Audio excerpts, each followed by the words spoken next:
You're a father of four, as I know. When you see images like those on the front page of, say, the Daily Mirror this morning, where a little girl has got her contact details written on her back in case her parents are murdered by Putin and his henchmen, how much does that strengthen your resolve to have him removed from office? I think it strengthens the resolve for all of us. What we're seeing unfolding now in Ukraine is absolutely appalling. These atrocities we're now sadly seeing almost daily on our TV screens. And the image you just talked of, when I first saw that image, I think yesterday, it could have been my daughter. It could be anyone's daughter, their son.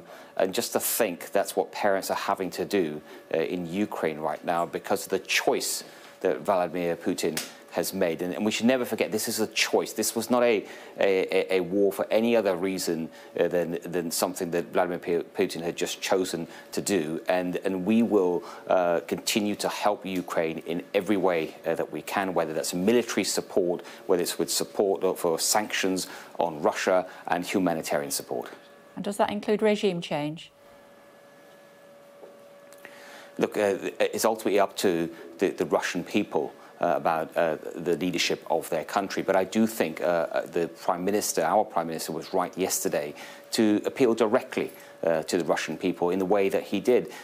I know a lot of Russians. I'm sure many of people listening do, and they are the vast majority. They're just ordinary, decent, compassionate people. And do they really want to see this war unfolding, especially in the way that it is in their name? And there's an opportunity for them to make their feelings heard to their own government. And I hope that they listen to Boris Johnson and others and react. OK. You're in a hospital today, of course, because you want to talk to us about the hike in national insurance.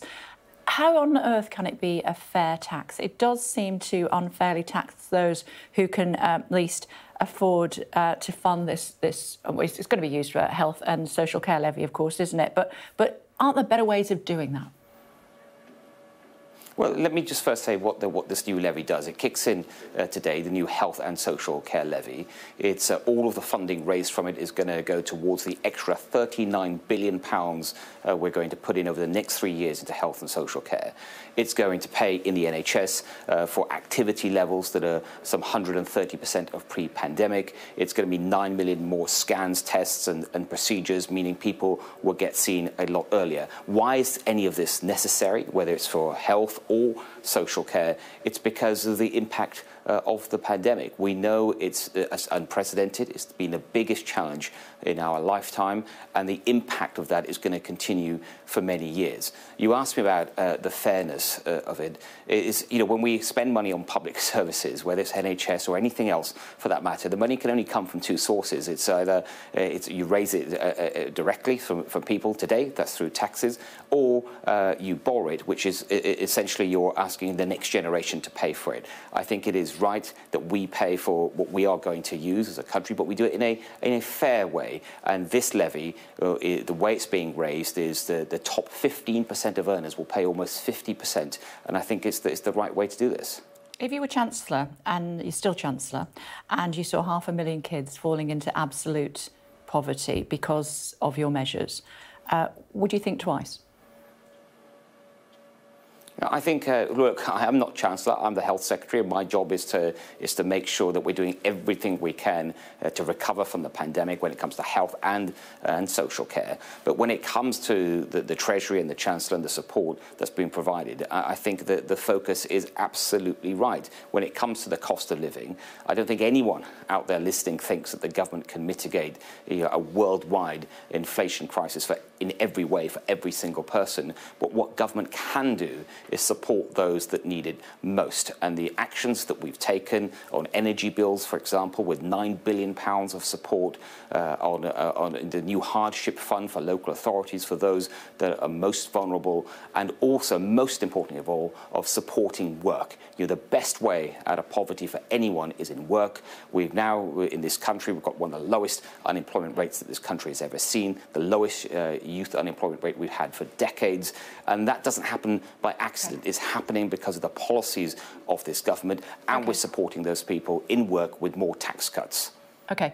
As Health Secretary then, as you pointed out to me, is it acceptable to administer an electric shock to someone who feels that they are in the wrong body? No, I don't think so. No, of course not. So why has that been removed from the bill for the Queen's speech? So transgender people would still undergo that sort of conversion therapy, which sounds inhumane to me.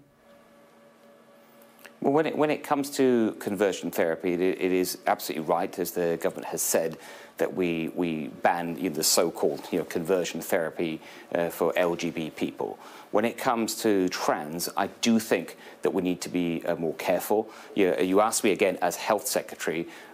In my mind is, for example, is the recent report by Dr. Hilary Cash. She's one of the most experienced paediatricians in this country. She just published an interim report just a few weeks ago, and she talked about how children and young people, when they say they have gender dysphoria, it is right for medical experts to be able to question that and to determine what the cause might be. Is it a genuine case of gender identity dysphoria, or could it be that that individual is suffering from some child sex abuse, for example, or could it be linked to bullying? So I think it is right to take the approach that we have, which is to ban conversion therapy for LGB, but to take a much more sort of sensitive approach when it comes to trans.